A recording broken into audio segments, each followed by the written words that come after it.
Good evening. Leading tonight's news bulletin, police were called on the scene of a motor vehicle accident in the early hours of Sunday morning at Tapio Hill, Alofi. The accident is reported to have occurred at 3 o'clock on Sunday at the top of the hill, involving one van with 2 occupants. Chief of Police Mark Chenry says that the passenger sustained no injuries and the driver of the vehicle was very lucky to have come out of it with minor injuries. The driver, an Arrow employee that was here for the Matawai building developments, will be appearing before the local courts in a special sitting to be held this week before he leaves the island on Friday. Newark police say speed and alcohol were contributing factors in the accident. Last week, the Pacific Island Forum Secretariat paid the island a visit to gauge Niue's progress over the past 12 months in implementing recommendations of the peer review carried out last year under the Cairns Compact on Strengthening Development Cooperation. There were 12 recommendations by the group that included strategy planning, budgeting and investment and development, amongst others. Premier Talangi said all the recommendations from the peer review are useful to Niue, but they are not new. The recommendations that were made were in fact on matters that we had already been dealing with. So they were not things that we were suddenly having to do as a consequence of the visit. So therefore, when you're asking if we necessarily had made any further progress beyond what we have been doing, the answer is yes, of course, because we had been doing these things for quite some time, since 2008. I think the conceptual ideas of how we do the NNSP, linking it to the budget, linking it to the investment development budget, was something that we had conceptually done for some time. So when you look at it, it's fairly simple for us to say, yes, we have made progress. The progress we've made, if you like, from an annual basis, is the fact that we're now refining the things that we're doing. We're not necessarily just carrying out what the peer review group have indicated to us, although their recommendations have been useful. Premier Talangi said it's about time government relooks at these strategies based back in the 60s and 70s and changed to be applicable for the new era. The commission was established way back in the 60s and 70s, and some of the practices we had at that time with a vast and large public service are no longer applicable. And the efficiencies that we're looking for with respect to improving our capacity as a government to provide services to our people may not necessarily be best done by the governments. And therefore, it goes hand in hand with our initiatives to try to encourage the development of the private sector. So that part of the rationalisation that we've done with respect to that is to see what the government is supposed to be doing, focus their attention on those particular things, and then delve many of the work that needs to be done by the government towards the people in the private sector. Correlating to that, of course, is the fact that we're also dealing with the encouragement of the private sector through using tourism and some of the other private sector initiatives that we need to develop as a consequence of our NNSP, if you wish, of our conceptual decision making with respect to that. So the transformation is partly that. It's also partly to do with determining, Niue Kumruina, what exactly does that mean? The manifestation of that is, for many people here, salary increases. So we've had to determine how we can introduce a broader base for collecting revenues, and determining how we can gradually improve salaries for our people here. And there are 2 parts to that. One is to look at the revenue capacities we have, and the second is to look at the tax reforms that we need to put in place to determine, because we can increase public service pay, but we can't increase the private sector's pay necessarily through the same means. So therefore, what we've done is we've looked at tax reforms to help private sector improve their pay positions, if you wish, but increase the public service sector's pays by essentially increasing their pay. Security and stability and the provision of support from New Zealand. We need to know, not just on an annual basis, but 3 years down the track, what's going to happen. we wanted to make sure that in fact New Zealand agrees, and we agreed on the parameters we need to put in place to ensure that that can be achieved, and that has been achieved. New Zealand and we now have a 3-year arrangement where we've got about a $42 million budget over the next 3 years that we can call on. The variations in what we do with the budget annually is dependent on our capacity to develop whatever we need to develop and so on. So one year it could be $14 million, the next year it could be $16 million, the year after that it could be $12 million, and so on. The second thing in relation to that is really to do with what sort of areas we should be targeting for development, both in the government and outside the government. And in our case, for private sector developers, tourism obviously, but there's also an element of thinking still in fisheries, as well as some of the subsidiary things that occur as a consequence of tourism development. Agriculture, for example, is a key element of that. Fishing is a key element of tourism developments. Services, infrastructure that the government needs to provide, and so on. So those are the key things that we look at to the thing. We have an excellent relationship with New Zealand at the present moment, and I'm very pleased about that. We ourselves have identified the fact that we were trying to do too many things. We have limited capacity. So what we needed to do was rationalise that process to determine what are the limiting factors and then work according to those limiting factors. There is no point in wishing that we can do more when in fact we don't have the capacity to do those particular things. So therefore, we've already done that as part of the process that I said to you before. We've identified that already in our thing. We've also identified the fact that, for example, the heads of departments or the departments are not necessarily the best people to manage projects because they have their own responsibilities daily managing their departments. So what we're doing at the present moment is exactly what the peer review recommended, and that is to set up a unit which is going to be responsible for management, administration and monitoring of projects. But we've got to make sure that in fact we're not doing too many things, and therefore we are in the process at the present moment, for example, of prioritising and say, well, do you have the capacity? Does everybody else need support from these particular sectors? Because if you are, then you've got to make sure that those people do have the capacity to support you. Because if they don't, then you're not going to be able to carry out the functions of all the projects that you wish to carry out. So part of the reasons why the investment development budget was put in place was so that people are aware of the number of things that we were doing or trying to attempt to do, and then prioritising them.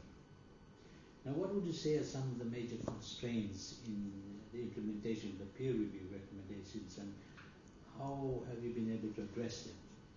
Well, we know that the constraints are basically capacity, but at the same time, it's not necessarily the capacity that's a problem, but our ability to discipline ourselves to say, well, we can only do so much, and therefore we'll only focus on doing this year, that next year, and the year after.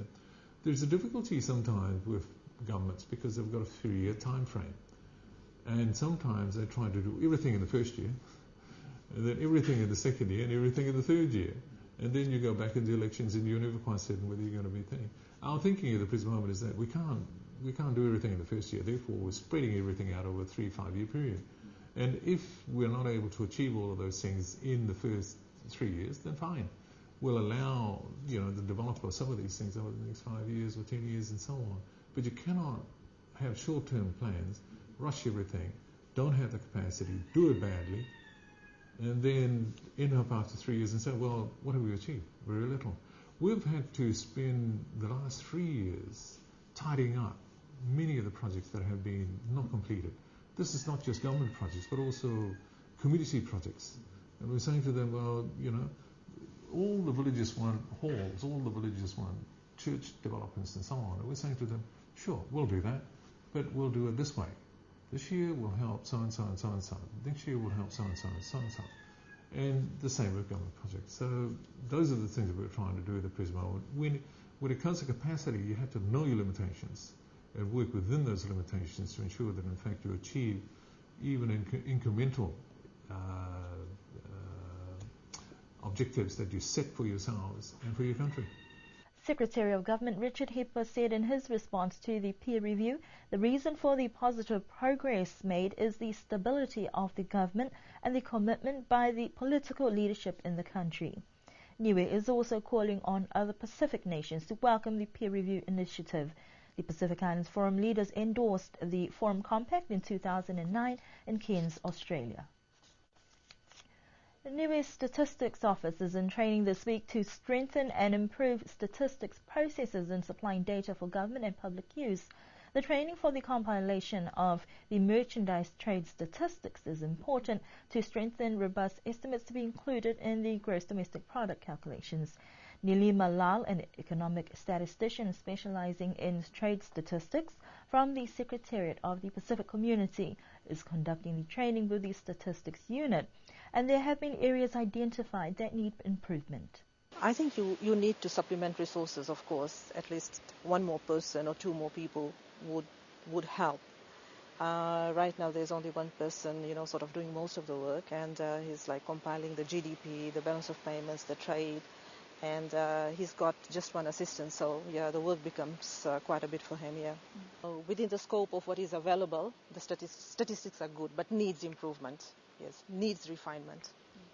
This mission is in a response to country needs, as Niue is a member of SBC. Nilima says other areas that need to be looked at include calculations of tourism earnings, or look at statistics that are available and identify how best to use these statistics to have better estimates. These are all very important data for several reasons. Trade statistics is important because in the balance of payments, in the current account there's a component which says trade in goods. So the data is required there. I mean, there's sort of like further use of statistics by the statisticians. In national accounts it is important. Then the government also needs the data, for policies, for trade negotiations and all. And the importers and exporters, they also need the data to plan their activities, like market access and things like that.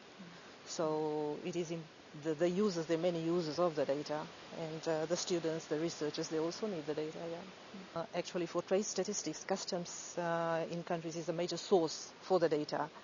In Niue, there are some hiccups with that. So mirror statistics is used. That means New Zealand's imports and exports are sort of used here with some adjustments to get the trade data for Niue. And we also sort of intend speaking to other people with regard to re-exports, like the fuel that you sell to visiting ships and aircraft, that is re-exports. Currently there is no data on that. So we will be speaking to other authorities also, yeah. Government statistician Kimre Vaha says that the training is valuable, but the only way statistics can gather and collate statistics accurately is if departments and groups cooperate and work together.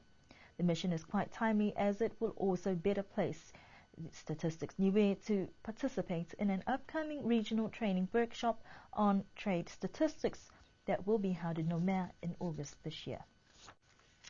A $10,000 Rock Man or Woman competition is geared up for the island in November as Niue Tourism continues its push to encourage and promote the island. Always first in line with innovative ideas, the latest grab from Niue Tourism has many whispers from overseas as to who will take the plunge in the deep Pacific Ocean. The 1 week 4 races competition will include a 36-kilometer off-road bike race, 1 kilometer ocean swim, 10-kilometer trail run, and a triathlon put together for the overall title. The competition has 4 categories: open men, open women, vet men and vet women, and will take place between the 2nd and the 9th of November this year. Niue Tourism Office said the event is open and local competitors will be invited and encouraged to register. The aim of the event is to provide incremental business for the local community in what is otherwise known as a traditionally low period. There is also quite an amount of interest for the event from overseas competitors, and there is an expectation of many specifically travelling to the island for the event. The second round of Women's Kilikiki Games got off to a good start last Saturday, with many thankful that the weather held out and all games concluded with definite results. There were 5 games on, and La Kapa was on bye. In Mutalo, Alofi took on Toihiku, scoring 328 runs to Toihiku's 55, securing Alofi their first win. It was a battle of north and south as Mutalo met their match in the team from Tamkotonga for a tough game in La Capa, but it was Tongulu who came out on top, scoring 120 runs and their second straight win. Mutalo managed to get just past midway with 62 runs. Hakupu had their first game as they took on their neighbour Vaya on the pitch in Liku. Hakupu bat first, scoring 154 runs, while Vaya made a good attempt to catch up, scoring 71 runs. Hakupu winning their first game. As for Liku and Tuapa, they played in Hakupu, with Tuapa batting first with 116 runs. Liku put up a good competition, catching up with a total of 120 runs and winning the game. Makefu and Avasele played in Vaya. Avasele were first up to bat with a team total of 179 runs, whilst Makefu played catch-up, mustering up a total of 72 runs. This is Avasele's second win. So the Kilikiki season is well on the way and teams eagerly await the next round in 2 weeks' time. Unlike the negative publicity of the Prince William and Kate Middleton Niue stamp, the latest Niue stamp has been given approval from Her Majesty Queen Elizabeth II, marking 60 years of a monarch's accession. A Diamond Jubilee is an event to remember, as Her Majesty Queen Elizabeth II celebrates hers in 2012. The people of Niue will join the rest of the world in commemoration. As head of the Commonwealth, the Queen plays a symbolic and unifying role in linking countries like Niue to the rest of the Commonwealth. The latest Niue stamp, issued to celebrate the Queen's Jubilee, has been approved by Queen Elizabeth II with the beautiful hibiscus flower that is commonly found in Niue. One of the stamps for the Diamond Jubilee depicts the Queen on her visit to New Zealand in 1953 for the Commonwealth Tour. The $2.40 stamp pictures the Queen waving to spectators in Pukekohe, New Zealand. The stamp highlights the close relationship between New Zealand and Niue. The second stamp, that goes for $3, is a 2012 portrait of Queen Elizabeth wearing the sovereign's insignia of the Order of New Zealand, the Order of Merit, Star, Saha and Badge, and the Queen's Service Order. The collectible of the Diamond Jubilee also incorporates the hibiscus flower and is confirmed to issue later on this month. Many of Niue's recent stamps has brought huge interest internationally. It seems the change of climate might have an impact on the Kaloama season, as hundreds of small sardine-like delicacy washed up on beaches along the coast in the last week. Kaloama season that has passed left many unprepared for the little visitors, with most of the fishing taking place in Avasele and Tamkotonga. But before the end of the week, the sudden, very low tide left many stranded. Some of the fortunate fishermen who came across the stranded were thankful to the skies as they collected the kaloamas from the beach in small pools along the coast.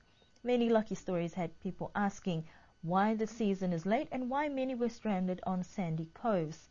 Met Service said they couldn't explain either of the changes to the Kaloama season, but like most changes of nature, this could be one of the luckiest changes for the consumers of the small delicacies. And that concludes our BCN News Bulletin for tonight. Do join us again for our next bulletin on Thursday.